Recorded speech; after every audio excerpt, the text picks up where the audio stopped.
Hello students, welcome to Chekor chemistry classes, right? So today's topic is chemical properties of carboxylic acids. In previous classes we have already discussed about the preparation, physical properties, introduction, okay? So in this class we will start about the chemical properties of carboxylic acids, okay? So chemical properties of carboxylic acids can be classified into three categories. First one, reaction involving the cleavage of OH bond. मतलब अभी जो carboxylic acid होता है RC double bond OH, अभी इनमें first है A bond cleavage होने वाले रिएक्शंस, फर्स्ट कैटेगरी। बाद में CO बॉन्ड ब्रेकिंग वाले, सेकंड कैटेगरी। और थर्ड वाला टोटल कार्बोक्सिलिक ग्रुप, मतलब इधर जो अल्किल ग्रुप है वो भी चेंज होगा, उसके ऊपर भी रिएक्शन होगा। ऐसे तीन टाइप्स में क्लासिफिकेशन करके स्टडी करेंगे। तो फर्स्ट है आपका रिएक्शन। अभी मैं जो भी बता रहा हूं आपको ये बॉन्ड ब्रेक करना है। कौन सा? अब जो ये रिएक्शंस है, reaction involving the cleavage of OH bond, मतलब कार्बोक्सिलिक एसिड में जो OH बॉन्ड जो है वही ब्रेक करना है अभी फर्स्ट कैटेगरी में, राइट? सो तो यहां से स्टार्ट होता है अपना reaction involving the cleavage of carboxylic acid, sorry OH bond. तो इसमें फर्स्ट टॉपिक है अपना एसिडिटी ऑफ कार्बोक्सिलिक एसिड। मैंने प्रीवियस क्लासेस में आपको acidity of any organic compounds identify कैसा करना, मतलब कौन सा एसिड स्ट्रांग है और कौन सा एसिड वीक है, ये सब प्रीवियस क्लास फिनॉल चैप्टर में ऑलरेडी डिस्कशन किए थे। इसके बारे में एसिडिटी ऑफ फिनॉल के बारे में कंपैरिजन स्टडी किए थे आप, फिनॉल, अल्कोहल और कार्बोक्सिलिक एसिड। तो वो वीडियो फिर से एक बार रिपीट करके देख लो, एसिडिटी ऑफ फिनॉल वहां पे, और वो ये बोले तो आपका कांसेप्ट कंप्लीट हो जाएगा पूरी तरह से। आपका एसिडिटी के बेस पे जो भी कांसेप्ट है वो आपका क्लियर हो जाएगा, right? Acidity of carboxylic acids. तो जनरली कोई भी सब्सटेंस अगर एसिड है तो आप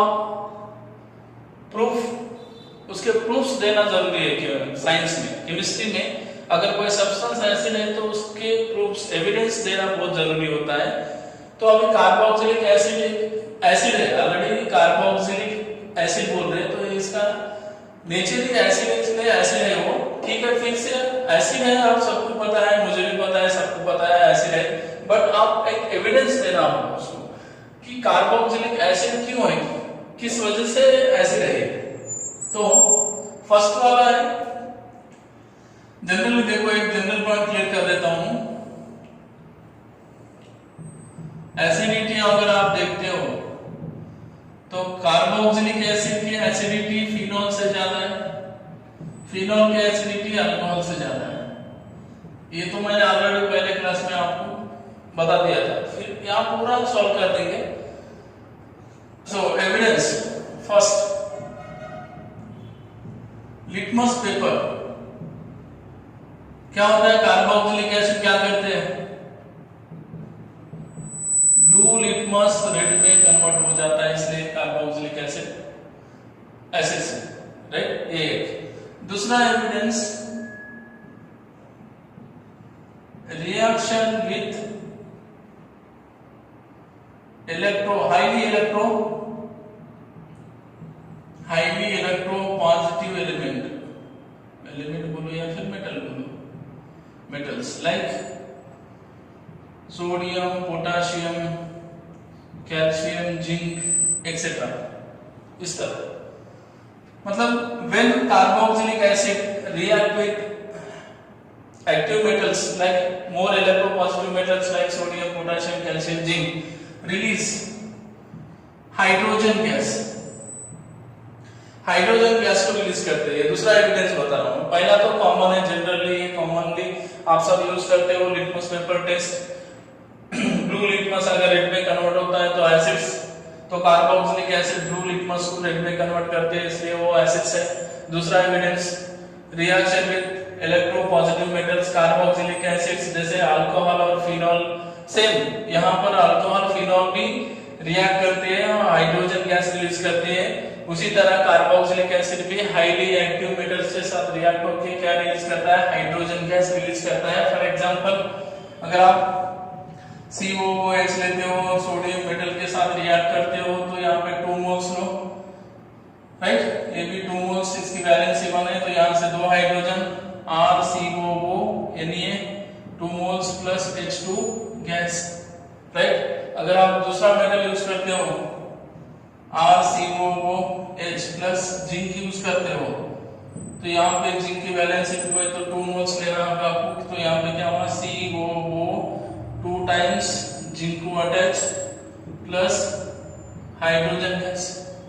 इस तरह पहला evidence litmus paper, blue litmus convert into red. दूसरा evidence reaction with electropositive metals release hydrogen gas, right, ये हो गया।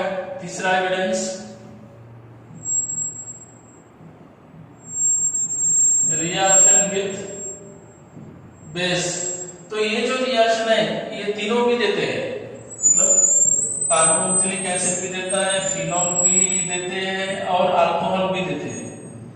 तो इस रिएक्शन से आप तीनों एसिड बोल सकते हो। अगर इस रिएक्शन से अगर आप एसिडिटी चेक करते हो तो कार्बोक्सिलिक एसिड भी एसिडिक बोल सकते हो, फिनॉल भी एसिड बोल सकते हो और अल्कोहल भी एसिड बोल सकते हो by using this reaction, right? So next reaction with base, वो भी कौन सा base, strong base, strong base like NaOH KOH के साथ में रिएक्शन। तो अभी इसमें फिनॉल भी स्ट्रॉन्ग बेस के साथ रिएक्ट होता है, स्ट्रॉन्ग बेस के साथ रिएक्ट होके साल्ट प्लस वाटर रिलीज करता है। उसी तरह कार्बोक्सिलिक एसिड भी स्ट्रॉन्ग बेस के साथ रिएक्ट होके साल्ट प्लस H2O रिलीज करते हैं, बट इस केस में alcohol strong base no reaction. एक बार फिर से रिपीट हो रहा कंपैरिजन, हाँ, राइट, तो ये बात याद रखो। तो अभी इसका तो ऑलरेडी हो चुका है, अभी कार्बोक्सिलिक एसिड लेना है तो एग्जांपल CH3COOH प्लस NaOH, क्या होता है यहाँ पे, यहाँ से H2O निकल जाता, CH3COO Na प्लस H2 हो गया। 3 एविडेंस हो गया, लिख लो जल्दी जल्दी, थोड़ा फास्ट में नोट करते जाओ, राइट, हो गया। नेक्स्ट फोर्थ एविडेंस, अभी बहुत इंपॉर्टेंट है फोर्थ वाला बहुत ही इंपॉर्टेंट है। Reaction with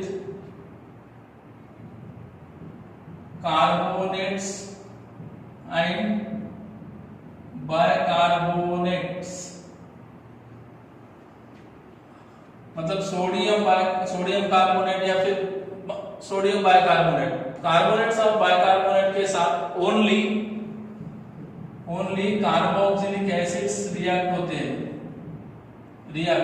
only carboxylic acid react with carbonate and bicarbonate. इसमें फिनॉल नो रिएक्शन, अल्कोहल तो इस स्ट्रॉन्ग बेस के साथ ही रिएक्ट नहीं हुआ तो वीक बेस के साथ क्या रिएक्ट होगा, राइट। यहाँ पे carboxylic acid only react with carbonates and bicarbonates, phenol react नहीं होता यहाँ पे कार्बोनेट और बाइकार्बोनेट के साथ। अब इसके लिए रीजन क्या है बोले तो फिनॉल एक वीक एसिड है और कार्बोनेट बाइकार्बोनेट वीक बेसिस है, तो वीक एसिड वीक बेस के साथ रिएक्ट नहीं होता, और कार्बोक्सिलिक एसिड कार्बोनेट बाइकार्बोनेट के साथ रिएक्ट हो रहा है। इसका मीनिंग क्या है कि कार्बोक्सिलिक एसिड एक स्ट्रॉन्ग एसिड है as compare to phenol, right, okay. एक बार देख लो,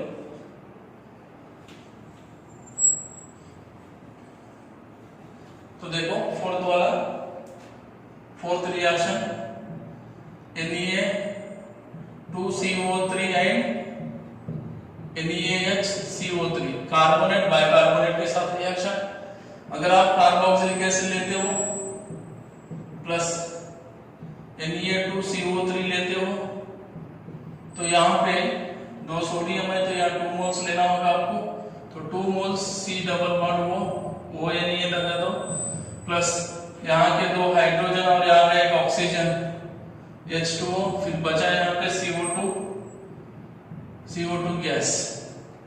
उसी तरह अगर आप OH प्लस NaHCO3 बाइकार्बोनेट के साथ रिएक्ट करते हो तो RC डबल बॉन्ड वो Na plus H2O plus CO2। So this reaction is used to detect carboxylic acid from other organic compound। ये बहुत इंपॉर्टेंट रिएक्शन है। This reaction is used to detect carboxylic acid from other organic compounds। अगर आपको phenol है, alcohol है और दूसरे कुछ ऑर्गेनिक कंपाउंड्स हैं और उसमें आपको कार्बोक्सिलिक एसिड आइडेंटिफाई करना है तो आप सिंपल टेस्ट कर सकते हो। उसको सोडियम और सोडियम कार्बोनेट और सोडियम बाइकार्बोनेट अगर ऐड करते हो तो CO2 गैस की इफरवेसेंस बाहर आते हैं तो समझ लेना कि उसमें COH ग्रुप प्रेजेंट है, कार्बोक्सिलिक ग्रुप प्रेजेंट है, right. So this is the evidence for the acidity of carboxylic acids. तो इसमें से देखो ब्लू लिटमस रेड में कन्वर्ट होना, फिनॉल भी दे सकता है, कार्बोक्सिलिक एसिड देता है बट अल्कोहल न्यूट्रल है। सेकंड वाला reaction with active metals, carboxylic acid भी रिएक्ट होते हैं, हाइड्रोजन गैस रिलीज करते हैं, फिनॉल भी रिएक्ट होता है, रिलीज करता है हाइड्रोजन गैस, और अल्कोहल भी रिएक्ट होकर हाइड्रोजन गैस रिलीज करते हैं। सेकंड वाला रिएक्शन विद एक्टिव मेटल्स। तीसरा रिएक्शन विद स्ट्रॉन्ग बेस। अब स्ट्रॉन्ग बेस के साथ फिनॉल रिएक्ट होता है, कार्बोक्सिलिक एसिड भी रिएक्ट होता है बट अल्कोहल रिएक्ट नहीं होते। फोर्थ वाला reaction with carbonates and bicarbonates. इस अब यहाँ पे फिनॉल कट हो जाता है, सिर्फ कार्बोक्सिलिक एसिड रिएक्ट होता है। तो कार्बोनेट बाइकार्बोनेट्स वीक बेसिस है तो कार्बोक्सिलिक एसिड उनके साथ रिएक्ट होता है, इसलिए कार्बोक्सिलिक एसिड स्ट्रॉन्ग एसिड है as compare to phenol, right. So इस तरह बोल सकते हो आप, समझ में आई बात। This is the evidence for the acidity of carboxylic acids. Okay, next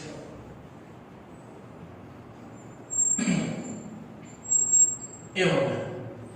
तो और एक पांचवा एक एविडेंस भी है, फिफ्थ वाला। When carboxylic acid dissolve in water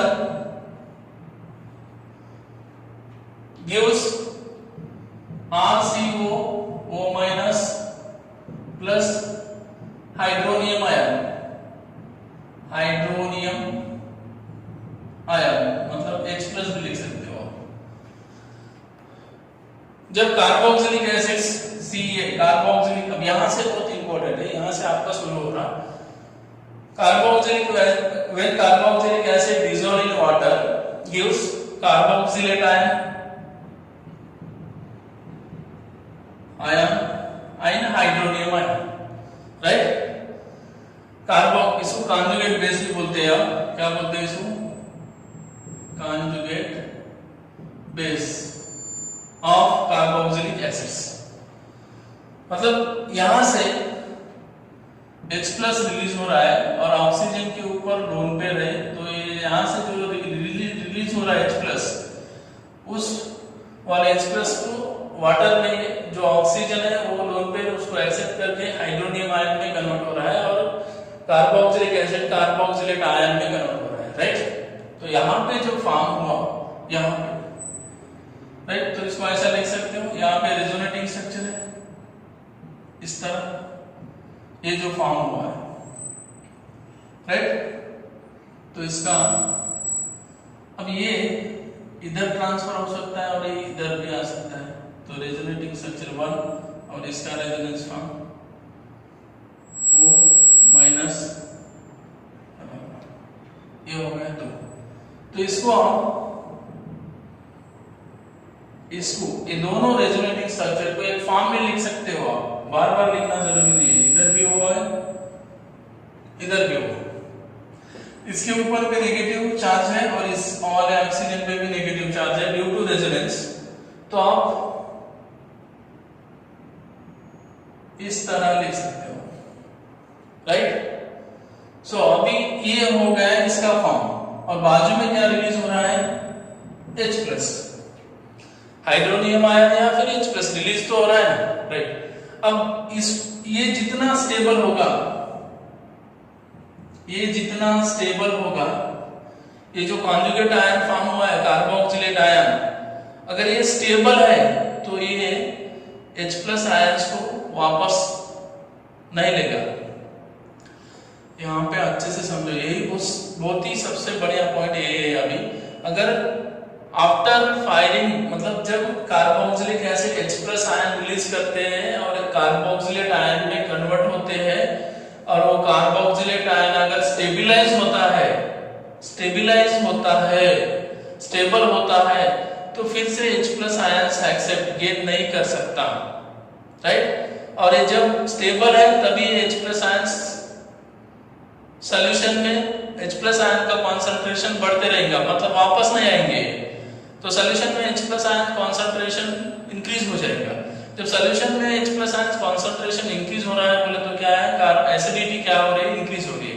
मतलब सीधा सीधा एक बात याद रखो, जब एनी कार्बोक्सिलिक एसिड, कभी भी कौन सा भी कार्बोक्सिलिक एसिड जब H+ आयन रिलीज करता है, H+ आयन रिलीज करने के बाद जो कार्बोक्सिलेट आयन फॉर्म होता है, अगर वो स्टेबलाइज होता है, उसके ऊपर जो नेगेटिव चार्ज है वो डीलोकलाइज होता है, तो वापस में H+ आयंस नहीं लेगा।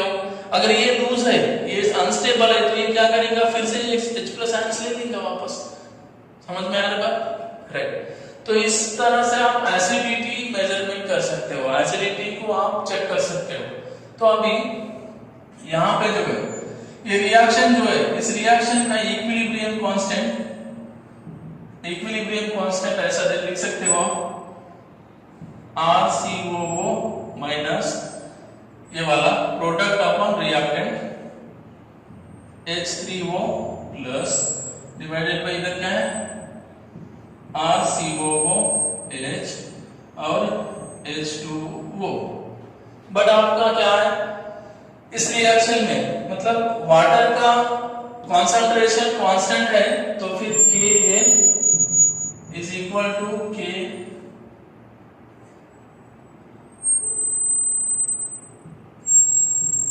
H2O, इधर बाहर H2O निकाल सकते हो। H2O निकालने के बाद यहाँ पर बचा क्या, RCOO minus H3O plus upon नीचे क्या है RCOOH। सो यहाँ पे Ka क्या होता है, डिसोसिएशन कांस्टेंट, और Ke इक्विलिब्रियम कांस्टेंट है, इक्विलिब्रियम कांस्टेंट।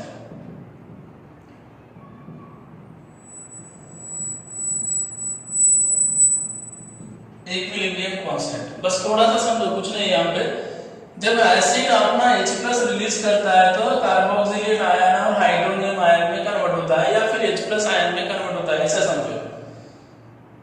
और जो कार्बोक्सिलेट आयन फॉर्म हुआ है वो resonating structure, two equivalent resonating structure, ये 1 और ये 2 दोनों इक्विवेलेंट रेजोनेटिंग स्ट्रक्चर है। क्यों बोले तो दोनों ऑक्सीजन पे नेगेटिव चार्ज डीलोकलाइज हो रहा है, राइट।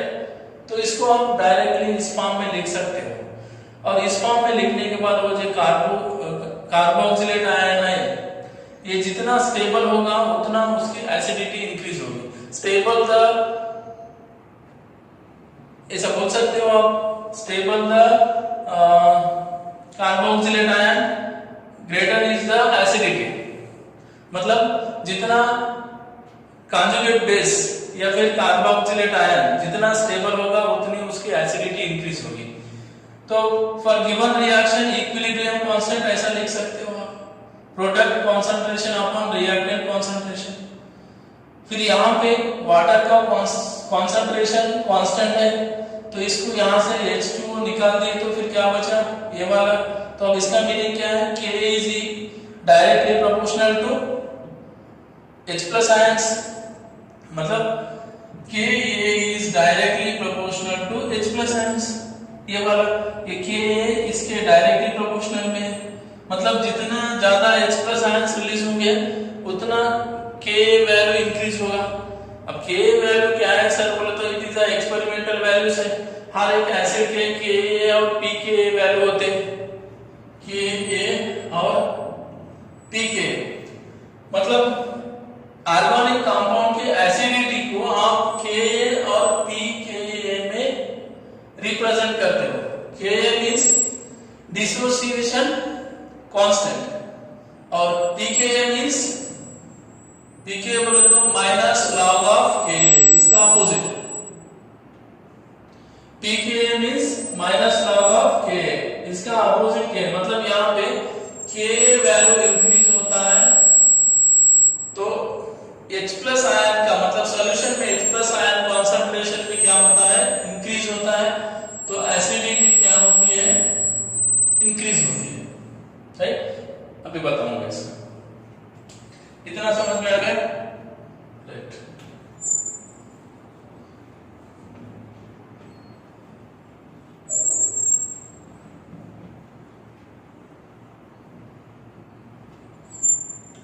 देखो कुछ नहीं इसमें, सिंपल है। अभी इधर देखो के ऑर्डर, के मतलब एसिडिटी ऑर्डर ही पूछ रहा है, is directly proportional to H plus ions in aqueous solution. अगर कौन सा भी एसिड अगर H प्लस आयंस, अब जनरली आप acid strong acid weak acid कैसे आइडेंटिफाई करते हो? जो acid H plus ions easily donate करता है, easily H plus ions release करता है, वो सबसे स्ट्रॉन्ग एसिड होता है। राइट, मतलब किसी भी कार्बोक्सिलिक एसिड में से ये हाइड्रोजन H प्लस आयन जितना जल्दी, जितना आसानी से ये रिलीज होता है, मतलब जितना जल्दी ये रिलीज होता है उतना वो एसिड स्ट्रॉन्ग होता है। राइट, सो ये है, तो इसलिए dissociation constant is directly proportional to the concentration of H plus ions। Right, मतलब इसका मीनिंग ऐसा है कि वैल्यू अगर इंक्रीज होता है सॉल्यूशन, मतलब किसी भी एसिड का Ka वैल्यू इंक्रीज होता है तो इसका मीनिंग H प्लस आयन का कॉन्सेंट्रेशन भी इंक्रीज होता है, और H प्लस आयन का कॉन्सेंट्रेशन सॉल्यूशन में इंक्रीज हो रहा है बोले तो एसिडिटी क्या हो रही है, इंक्रीज हो रही है। राइट, अगर Ka वैल्यू डिक्रीज होता है तो H प्लस आयन कॉन्सेंट्रेशन भी क्या होता है सॉल्यूशन में, डिक्रीज, तो एसिडिटी भी क्या होती है, डिक्रीज। राइट, ये एक टर्म है, और दूसरे टर्म में भी बोल सकते हो आप pKa, pKa टर्म में भी। अब इसका क्या है सर बोले तो pKa is inversely proportional to acidity, ये दोनों का अपोजिट रिलेशन होता है, या फिर इसको pKa inversely proportional to Ka बोल सकते हो आप, ये दोनों अपोजिट होते हैं। मतलब अभी pKa इंक्रीज हो रहा है, किसी भी एसिड का pKa वैल्यू इंक्रीज हो रहा है तो इसका meaning H plus ion concentration क्या हो रहा है, डिक्रीज हो रहा है, और H plus ion concentration decrease हो रहा है बोले तो एसिडिटी क्या हो रही है, इंक्रीज, डिक्रीज हो रही है sir.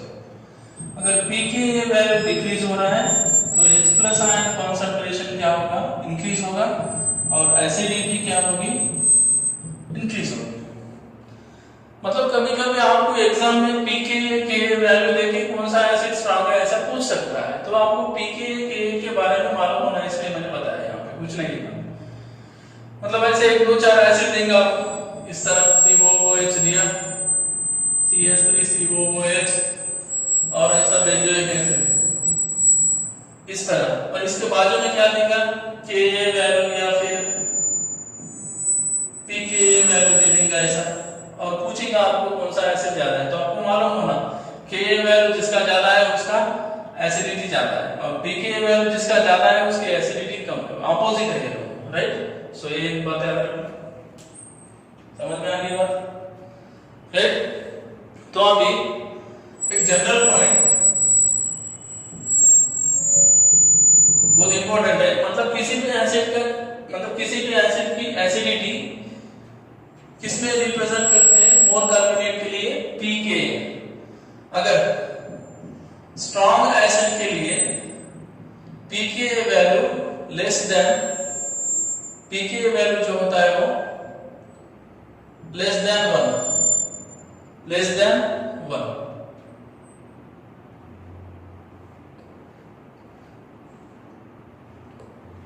Once less than, sorry, pK value 1 से कम होता है, राइट? स्ट्रॉन्ग एसिड के लिए, फॉर स्ट्रॉन्ग एसिड याद रखो ये पहला पॉइंट। अगर एक से कम होता है, मतलब किसी भी एसिड का pK वैल्यू 1 से कम होता है तो वो एसिड स्ट्रॉन्ग होता है। दूसरा, ये पहला पॉइंट। दूसरा पॉइंट, अगर pK वैल्यू 1 से 5 के बीच में है, 1 to 5 के बीच में है, तो वो जो एसिड होता है वो मॉडरेटली स्ट्रॉन्ग होता है, मॉडरेटली स्ट्रॉन्ग।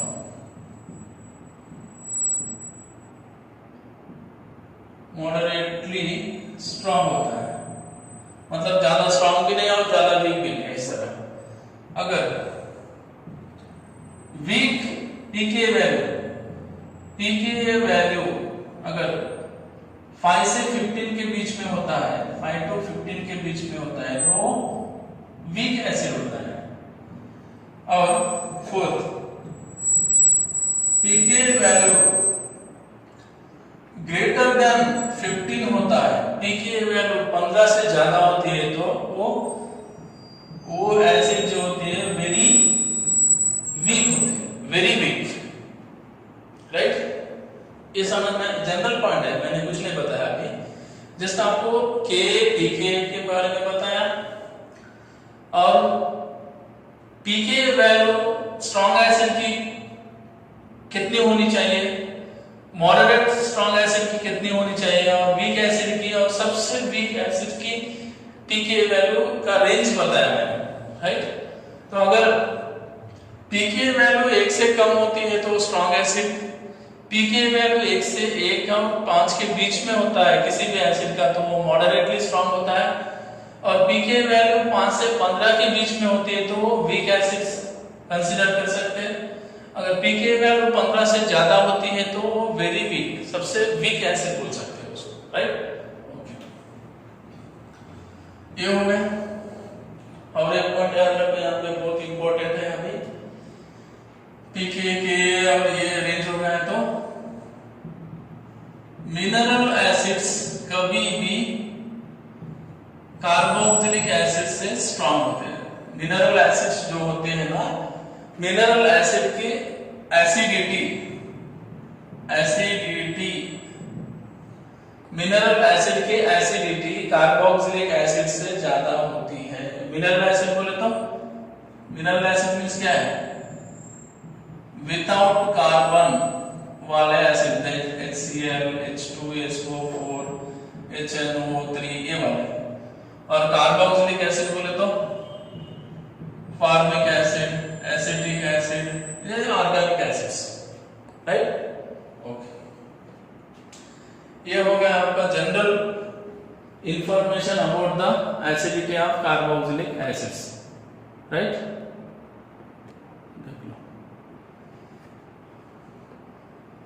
ओके, समझ में आ गई बात? pK क्या होता है, K क्या होता है? pK का वैल्यू स्ट्रॉन्ग एसिड के लिए, मॉडरेट एसिड के लिए और वीक एसिड के लिए कितना होता है, ये भी समझ में आ गया, राइट? ये भी हो गया। तो और एक क्वेश्चन क्लियर कर देंगे आपका। अब ये क्वेश्चन है यहाँ पे,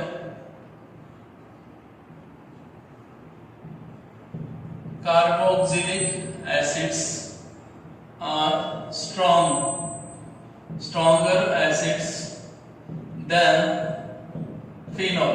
थोड़ा जनरली फास्ट में बता दो। देखो आंसर,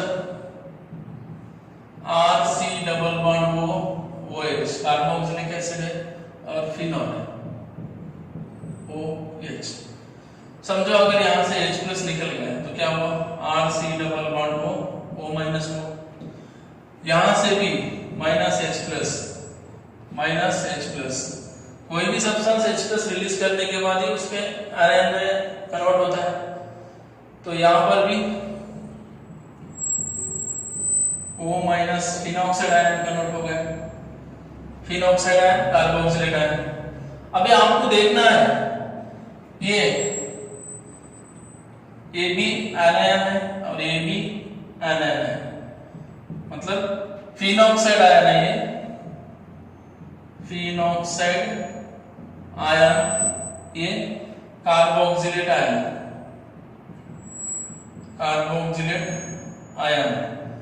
अभी फिनॉल H प्लस रिलीज करने के बाद फिनॉक्साइड आयन में और carboxylic acid H plus release होने के बाद कार्बोक्सिलेट आयन में कन्वर्ट हो रहे, तो आपको देखना है कौन सा, मतलब ये जो कॉन्जुगेट बेसिस है, ये कॉन्जुगेट बेसिस है दोनों के, मतलब phenoxide ion is a conjugate base of phenol and carboxylate ion is a conjugate base of carboxylic acid. तो ये जो कॉन्जुगेट बेस फॉर्म हो रहे, तो कॉन्जुगेट बेस जितने स्टेबलाइज होगा, जितना स्टेबल होगा उतना उसकी एसिडिटी भी स्टेबल, मतलब एसिडिटी इंक्रीज होगी, राइट। तो आपको चेक करना है कि ये दोनों में कौन सा कॉन्जुगेट बेस स्टेबल है। तो यहाँ पे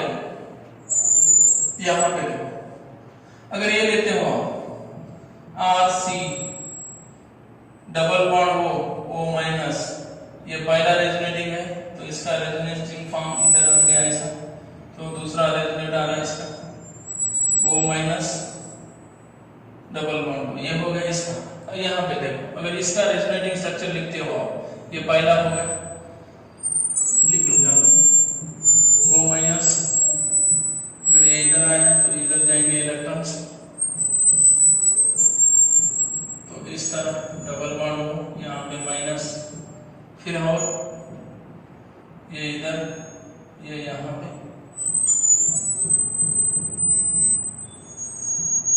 यहाँ पे, राइट, और रिटर्न में ये इधर, तो ये यहाँ पे माइनस, इस तरह। सर यहाँ पे तो 2 ही रेजोनेटिंग स्ट्रक्चर है और यहाँ पे 4 रेजोनेटिंग स्ट्रक्चर है, 4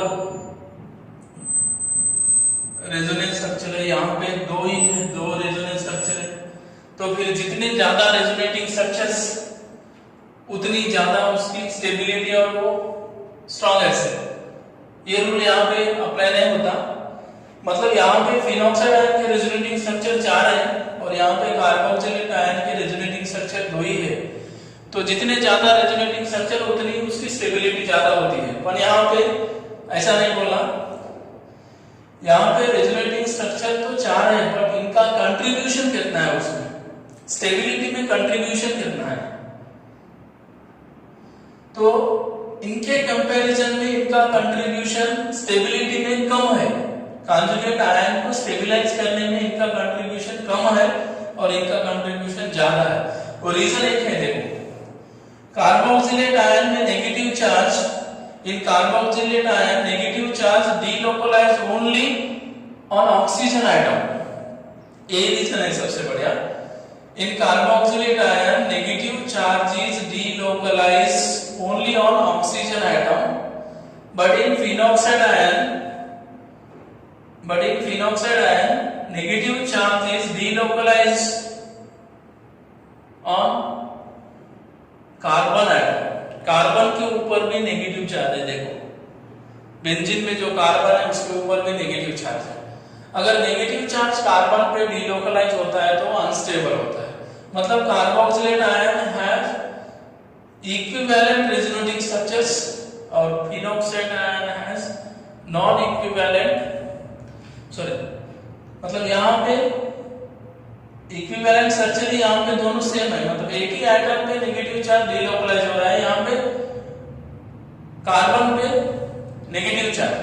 तो ऐसा बोल सकते हो तो कार्बन के ऊपर नेगेटिव चार्ज डीलोकलाइज होना इट इज अनस्टेबल, स्टेबिलिटी को कम करता है। और यहाँ पे ऑक्सीजन मोर इलेक्ट्रोनेगेटिव है और उसके ऊपर negative charge it is a stable. तो जो स्टेबल है, अब ये स्टेबल हो गया, फिनॉक्साइड आयन के कंपैरिजन में ये स्टेबल है, तो जो स्टेबल वही स्ट्रॉन्ग एसिड, राइट, जो स्टेबल वही स्ट्रॉन्ग एसिड, राइट, समझ में आ गई बात। तो ये है reason, carboxylic acids are stronger acids than phenol because in carboxylic acids, in carboxylate ion negative charge is delocalized only on oxygen atom, but in phenoxide ion negative charge is delocalized on carbon atom also, right। so ये हो गया आज के class का, अभी ये हो गया। अब अपन नेक्स्ट क्लास में स्टडी करेंगे effect of substitution, effect of substituents on carboxylic acid. अगर कार्बोक्सिलिक एसिड पे, कार्बोक्सिलिक एसिड के ऊपर जो सब्स्टिट्यूशन आती है, suppose OH group, Cl, Br, other different types के फंक्शनल ग्रुप अगर आते हैं, तो तब एसिडिटी पे क्या, मतलब क्या एसिडिटी चेंज कैसे होगी, हाँ, what is the effect of substituents on carboxylic acids, ये नेक्स्ट क्लास में करेंगे, राइट।